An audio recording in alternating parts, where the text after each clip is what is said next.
2G 3G के बाद 4G का मज़ा आप लोग ले रहे हैं और ये मज़ा नेक्स्ट लेवल तक जाने वाली है 5G के साथ। लेकिन दोस्तों 5G सेफ़ है या हार्मफुल है, एक बहुत बड़ी कंट्रोवर्सी रही है। इस वीडियो को आप पूरा देखिए ताकि आप समझ जाए 5G हार्मफुल है या सेफ़, क्योंकि इस वक्त आप 4G या वाईफाई का यूज़ कर रहे हैं और आने वाले दिनों में डेफिनेटली आप 5G का यूज़ करेंगे। नमस्कार दोस्तों, जब नई तकनीक नई टेक्नोलॉजी आई है, कुछ ना कुछ कंट्रोवर्सी, फेक न्यूज़ या डर का माहौल भी बना हुआ है। चाहे वो पहली वैक्सीन हो या कोरोना वैक्सीन, चाहे वो इलेक्ट्रिसिटी हो या फिर 5G, इन सभी के साथ डर, फेक न्यूज़, कॉन्स्पिरेसी थ्योरी भी चली आई है। 5G डेफिनेटली 4G से डिफरेंट है। जहां 4G में 700 मेगाहर्ट्ज़, 800 मेगाहर्ट्ज़ या ज़्यादा से ज़्यादा 2 गीगाहर्ट्ज़ की फ्रीक्वेंसी यूज़ हो रही थी, वहीं 5G में लगभग 30 गीगाहर्ट्ज़ के अराउंड फ्रीक्वेंसी की यूज़ हो रही है। 5G का ट्रायल लगभग 2017 से स्टार्ट हुई थी। 2018 में नीदरलैंड के एक सड़क पे बहुत सारी बर्ड्स की डेड बॉडीज़ मिली और इस बात को 5G के ट्रायल से लिंक करके सोशल मीडिया में सर्कुलेट किया गया कि 5G के ट्रायल से निकली रेडिएशन के कारण से इन पक्षियों की डेथ हुई थी। और दोस्तों ये एक फेक न्यूज़ निकली थी, क्योंकि उन पक्षियों की डेथ किसी पॉइजन से हुई थी। 2019 में साउथ कोरिया द्वारा 5G का इम्प्लीमेंटेशन करने के बाद 2020 में वर्ल्ड लेवल में इसकी इम्प्लीमेंटेशन होने लगी। लेकिन दोस्तों इसी टाइम पीरियड में कोविड-19 ने भी काफ़ी तहलका मचा दिया। अगेंस्ट सोशल मीडिया में इस बात को फिर से सर्कुलेट किया गया कि 5G के ट्रायल से ह्यूमन बॉडी की इम्यूनिटी वीक हो रही है, जिसके कारण कोरोना से डेथ हो रही है। लेकिन दोस्तों इसके पीछे कोई साइंटिफिक एविडेंस नहीं रहा, ये भी एक फेक न्यूज़ की ही तरह रह गई। दोस्तों ऑस्ट्रेलियन गवर्नमेंट का एक एजेंसी है, Australian radiation protection and nuclear safety agency, इनका भी कहना है 5G के ट्रायल से ह्यूमन बॉडी की इम्यूनिटी में कोई इफेक्ट नहीं पड़ता है, ना ही कोरोना की डेथ और 5G के रेडिएशन में कोई कोरिलेशन है। हमारे इंडिया में भी 5G की ट्रायल स्टार्ट हो गई। गवर्नमेंट ने ट्रायल स्पेक्ट्रम अलाउ किया जियो, एयरटेल, वोडाफोन जैसी कंपनियों को without taking any help of Chinese company. दोस्तों 5G 4G से काफ़ी डिफरेंट चीज़ है। जहां 4G में 700 मेगाहर्ट्ज़, 800 मेगाहर्ट्ज़, ज़्यादा से ज़्यादा 2 गीगाहर्ट्ज़ की फ्रीक्वेंसी यूज़ हो रही थी, वहीं 5G में 30 गीगाहर्ट्ज़ के अराउंड फ्रीक्वेंसी की यूज़ हो रही है। और इससे 5G की स्पीड में 4G के मुकाबले 10 गुना की ज़्यादा तेज़ी होगी। सिर्फ इंटरनेट की स्पीड ही नहीं, इसके अलावा autonomous car, better gaming experience, जहाँ AR VR की बात होगी, रोबोटिक मेडिकल एडवांटेज, ये सारे बेनिफिट्स 5G के साथ हैं। इंडिया में एक्ट्रेस जूही चावला ने 5G के अगेंस्ट कोर्ट गई। उनका ये कहना है पहले गवर्नमेंट इंश्योर करे कि 5G के रेडिएशन से हम ह्यूमंस, एनिमल्स को कोई हानि नहीं है। जब दोस्तों 5G के रेडिएशन की कंसर्न हो रही है तो पहले रेडिएशन तो जान लें। जब हम लोग डाउनलोडिंग, अपलोडिंग या वॉइस कॉल करते हैं तो ये एक वेव के फॉर्म में जाती है, जो रेडियो फ्रिक्वेंसी है। रेडिएशन चार्ट में देखें तो 2 तरह के रेडिएशन होते हैं, non ionising radiation and ionising radiation. Non ionising radiation को सेफ कैटेगरी में रखा गया, वहीं आयोनाइजिंग रेडिएशन को हार्मफुल की कैटेगरी में रखा गया, जिसमें अल्ट्रावायलेट रे, एक्स-रे, गामा रे आती है। इसलिए डॉक्टर्स एक्सरे करने की सलाह कम ही देते हैं। आयोनाइजिंग रेडिएशन ये एटम के केमिकल बॉन्ड्स को तोड़ सकते हैं, जिससे कैंसर भी हो सकती है। लेकिन ये बात नॉन आयोनाइजिंग रेडिएशन के साथ नहीं होती है। रेडियो वेव, इंफ्रारेड, माइक्रोवेव, यहाँ तक कि विजिबल लाइट, ये सेफ माना गया है। और 5G की रेडिएशन विजिबल लाइट से काफ़ी दूर है, इस नज़र से तो 5G सेफ नज़र आती है। स्टार्टिंग में बात की है ना, जैसे 5G की फ्रीक्वेंसी 4G की फ्रीक्वेंसी से कहीं ज़्यादा है, और जब फ्रीक्वेंसी ज़्यादा होती है तो इसकी रेंज वीक हो जाती है। जैसे 4G के सेल टावर से जितनी एरिया कवर होती है, उसी एरिया को कवर करने के लिए 5G के छोटे छोटे कई सारे टावर्स लगाने पड़ेंगे। ये एक कंसर्न की विषय है।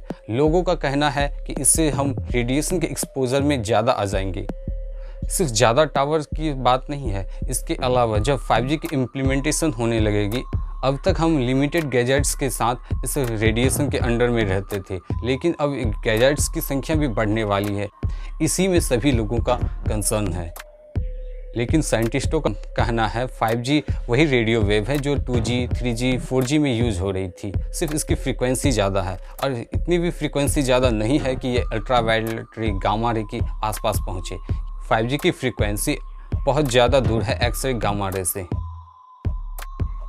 सेल टावर के द्वारा निकली रेडिएशन की कंसर्न को और पावर मिलती है। 2011 की एक रिपोर्ट IARC से international agency for research on cancer ने WHO को 2011 में सबमिट किया था, जिसमें कहा गया रेडियो फ्रीक्वेंसी की वजह से पॉसिबली कार्सिनोजेनिक इफेक्ट हो सकती है, जो एक कैंसर का कारक है। लेकिन दोस्तों इसके पीछे कोई साइंटिफिक एविडेंस नहीं है, इसलिए इसी बात को पॉसिबल कार्सिनोजेनिक कह के किया गया। जो हमारे फ़ोन्स चल रहे हैं टावर्स के द्वारा और ये रेडियो फ्रीक्वेंसी है, तो ये दोस्तों ग्राफ देखिए, जो मोबाइल सब्सक्रिप्शन की संख्या कितनी तेज़ी से बढ़ी है, जो सारे रेडियो फ्रीक्वेंसी पे चल रही है। लेकिन इसके कोरिलेशन में ऐसी कोई भी बीमारी सामने उभर के नहीं आई है जिसे हम कह सकते हैं कि रेडियो फ्रीक्वेंसी की वजह से ये बीमारी हुई है। जैसे रेडियो फ्रीक्वेंसी और किसी बीमारी की कोरिलेशन की बात यहाँ हम लोग कर रहे हैं, इस बात को और अच्छे से समझने के लिए ऑस्ट्रेलिया चलते हैं। दोस्तों ऑस्ट्रेलिया में लाइट की इफ़ेक्ट वर्ल्ड के मुकाबले कहीं ज़्यादा है और ऑस्ट्रेलिया में रहने वाले लोग मूलतः ब्रिटिश हैं, जो वहाँ के एनवायरनमेंट के लिए एडेप्टेबल नहीं है। और ये देखा गया है ऑस्ट्रेलिया में स्किन कैंसर की संख्या बहुत ज़्यादा है। तो दोस्तों ये बात समझ में आती है लाइट का इफ़ेक्ट और स्किन कैंसर के कोरिलेशन के बीच। लेकिन ऐसी कोई बीमारी का correlation radio wave mobile use से देखने को नहीं मिला है। CDC centre for disease control and prevention, इन्होंने भी इस बात को कहा है ऐसी कोई साइंटिफिक एविडेंस नहीं जिससे रेडियो फ्रीक्वेंसी या सेल टावर की वजह से कोई बीमारी बन रही है। दोस्तों अब तक तो इस चीज़ को देखे, रेडिएशन स्पेक्ट्रम के अनुसार 5G रेडिएशन जो नॉन आयनाइजिंग रेडिएशन है, जिसकी फ्रीक्वेंसी विजिबल लाइट की फ्रीक्वेंसी से काफ़ी दूर है, और 5G के रेडिएशन से कोई बीमारी हो इसकी कोई साइंटिफिक एविडेंस नहीं है, ना ही ऐसी कोई सामने कुछ निकल के आई है। लेकिन इसके अलावा और भी कुछ बातें हैं जिसमें कंसर्न की ज़रूरत है। 39 देशों के 190 साइंटिस्टों ने 2017 में WHO को ये सुझाव दिया था कि 5G के इम्प्लीमेंटेशन से पहले ये इंश्योर करे कि 5G के रेडिएशन से ह्यूमंस और एनिमल्स में कोई हार्मफुलनेस की इफ़ेक्ट ना हो। और दोस्तों इसके अलावा doctor Christopher, director of IARC, उन्होंने भी इस बात को कही है कि एक स्टडी 2011 में सबमिट किया गया था, लेकिन उसके बाद बहुत सारी चीज़ें बदल गई हैं और WHO को फिर से एक नई स्टडी करने की ज़रूरत है रेडियो फ्रीक्वेंसी की इफ़ेक्ट को लेके। एक और स्टडी है जो ज़्यादा कंसर्न करती है, NTP नेशनल टॉक्सिकोलॉजी प्रोग्राम। इन्होंने सेम रेडियो फ्रीक्वेंसी के एक्सपोजर को चूहों पे ट्रायल किया 2 साल तक, और उसमें पाया गया कुछ हद तक कैंसर के इफ़ेक्ट को देखने को मिला चूहों में। और दोस्तों हम ह्यूमंस की वजह से किसी भी एनिमल्स में कोई भी इफ़ेक्ट पड़ती है तो ये गंभीर वाली बात है, इसमें सोचने की ज़रूरत है।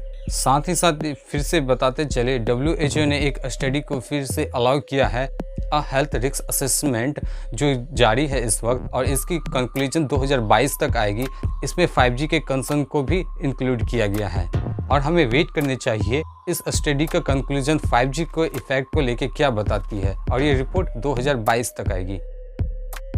और दोस्तों लास्ट में एक बात बताते चले, मोबाइल के द्वारा निकली गई रेडिएशन को कम करने के लिए बहुत सारे लोग एंटी रेडिएशन स्ट्रिप्स का यूज़ करते हैं।